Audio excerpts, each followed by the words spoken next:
एक तरह से समझिए ये अपने आप में बड़ी तस्वीर है, क्योंकि अगर ऑपरेशन ग्रेटर इजराइल पर काम करना है तो उसको लेकर स्टेप बाय स्टेप आगे बढ़ना होगा, और वैसा ही कर भी रहा है इजराइल, स्टेप बाय स्टेप आगे बढ़ रहा है। चलिए आपको जल्दी से बता देते हैं कि हम ऐसा क्यों कह रहे हैं। देखिए इस वक्त हम इजराइल में हैं और अब हम चलते हैं गाजा की ओर।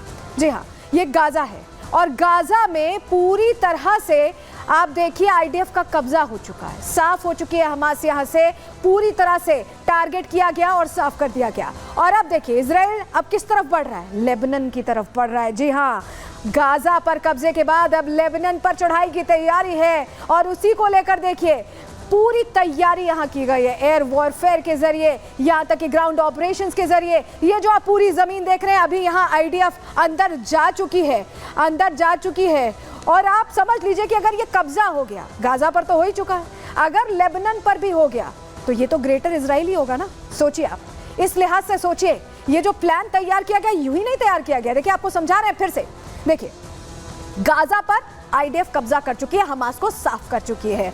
और सबसे बड़ी बात है कि जिन्हें निशाना बनाया जा रहा है, हमास आतंकी संगठन है, उसे ही निशाना बनाया जा रहा है। और अब देखिए आप अगर लेबनान आते हैं तो यहाँ पर भी दो तरह की फौजें हैं। आप सोचिए, एक देश है, एक हिजबुल्लाह है और एक नॉर्मल फौज है, और उनमें भी तनातनी रहती है। लेबनान के लोग खुद पसंद नहीं करते जिस तरह का कट्टरपंथी यहाँ पर शासन चल रहा है। तो ये वो तस्वीर है जो अब बदलने की तैयारी कर रही है। यहाँ पर आईडीएफ इजराइल तैयारी कर रहा है और तभी हम कह रहे हैं कि प्लान बड़ा है जो अभी ईरान शायद समझ नहीं पा रहा है, लेकिन आज हम आपको समझा रहे हैं। चलिए जल्दी से अब आपको एक तस्वीर दिखा देते हैं। नेतन्याहू ने खुद दरअसल यूएन में इसका ऐलान किया था, शायद तब किसी ने इतना ध्यान नहीं दिया। आज हम आपका ध्यान उस ओर ले जाते हैं। तस्वीर देखिए, ये तस्वीर देखिए, नेतन्याहू क्या बताने की कोशिश कर रहे हैं। ब्लेसिंग बता रहे हैं एक एरिया को और एक एरिया को कर्ज बता रहे हैं। ये जो तस्वीर आप देख रहे हैं ना, ये देखिए, ये जो ब्लेसिंग की हम बात कर रहे हैं, ये वही ब्लेसिंग है जिसका जिक्र कर रहे हैं यूएन में नेतन्याहू। और मैप से सनसनी फैल गई थी उस वक्त जब ये मैप दिखाया गया था, तो सनसनी फैल गई थी। लेकिन अब चलिए इसका जरा हम विश्लेषण आपको बता देते हैं, डिटेल में जरा आपको बता देते हैं कर्ज और ब्लेसिंग क्यों कह रहे हैं नेतन्याहू। जानकारी लीजिए और समझिए। देखिए 27 सितंबर को यूएन में नेतन्याहू का संबोधन था, तस्वीर हमने आपको दिखाई। संबोधन के दौरान नेतन्याहू ने ये दो नक्शे दिखाए थे, ब्लेसिंग और कर्ज। एक नक्शे को दुनिया के लिए श्राप बताया था, बड़ी बात कह रहे थे नेतन्याहू। दूसरे नक्शे को दुनिया के लिए ब्लेसिंग यानी वरदान बताया। आप समझिए, नेतन्याहू ने जिस नक्शे को अभिशाप बताया था, शाप बताया था, उस मैप में काले रंग में सीरिया दिख रहा है। आप देखिए तस्वीर, आप देख पा रहे हैं, वो मैप हाथ में लिए हुए नेतन्याहू की तस्वीर हमने यहाँ लगाई है। सीरिया इसमें दिख रहा है, इराक इसमें दिख रहा है और ईरान दिख रहा है। नक्शे से फिलिस्तीन और लेबनान गायब हैं।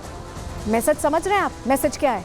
जी हाँ, अब उस पर पूरी पकड़ हो जाएगी इजराइल की, ऐसा लग रहा है। पूरे हिस्से को देखिए इजराइल में दिखाया गया है।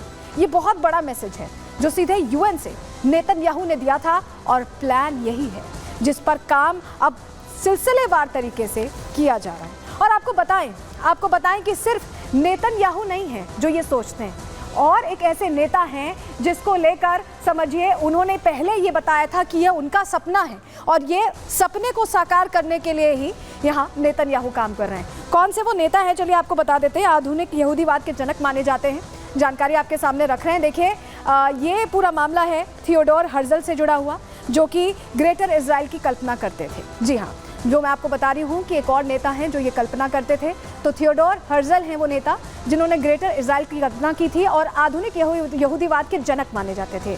थियोडोर हर्जल ग्रेटर इजराइल मिस्र से लेकर फरात नदी तक होगा, उनकी तरफ से ये कहा गया। अभी हम आपको बताएंगे भी कि मिस्र से लेकर फरात नदी का मतलब क्या है। ग्रेटर इजराइल के लिए रिवर टू रिवर का नारा दिया जाता है। जी हाँ, क्योंकि फिलिस्तीन क्या देता है, रिवर टू सी। तो ऐसे में अब ग्रेटर इजराइल के लिए रिवर टू रिवर का नारा दिया जा रहा है। ग्रेटर इजराइल सिर्फ यहूदी प्रोजेक्ट नहीं है, मिडिल ईस्ट में अमेरिका की जो विदेश नीति है उसका भी हिस्सा है। जी हाँ, कूटनीतिक ये पहल है अमेरिका की, जिसे आज हम आपको समझाने वाले हैं सिलसिलेवार तरीके से।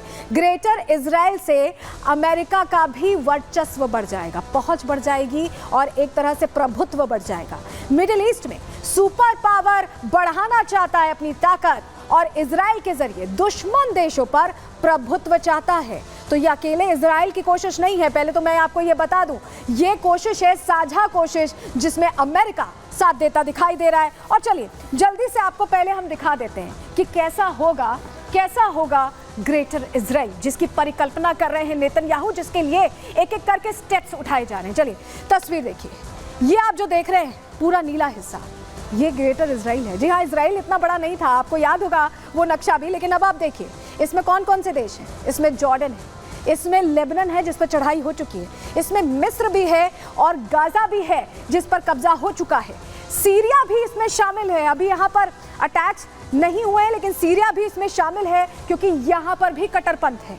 इराक को भी इसमें शामिल किया गया है और सऊदी अरब का भी कुछ हिस्सा हो सकता है। अभी इसको लेकर कहीं ना कहीं शक शुबा है क्योंकि सऊदी अरब से रिलेशंस अच्छे हैं, इजराइल के भी, अमेरिका के भी। इसके अलावा आपको बताएं कुवैत भी इसका हिस्सा है। तो जो हम कह रहे हैं रिवर टू रिवर, यानी यहाँ से जो नील नदी निकलती है मिस्र से, वहां से लेकर फिरात नदी तक, जी हाँ यहाँ तक रिवर टू रिवर की बात हो रही है। और ये वही हिस्सा है जिसको लेकर ग्रेटर इजराइल बनाने की बात कही जा रही है।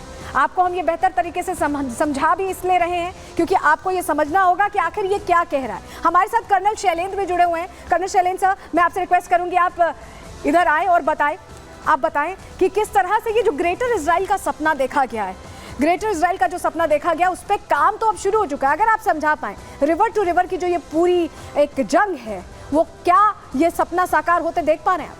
देखिए, जहाँ तक बात है सपना लेने की, तो इजराइल ने ये सपना ज़रूर लिया है, इसमें कोई डाउट नहीं है।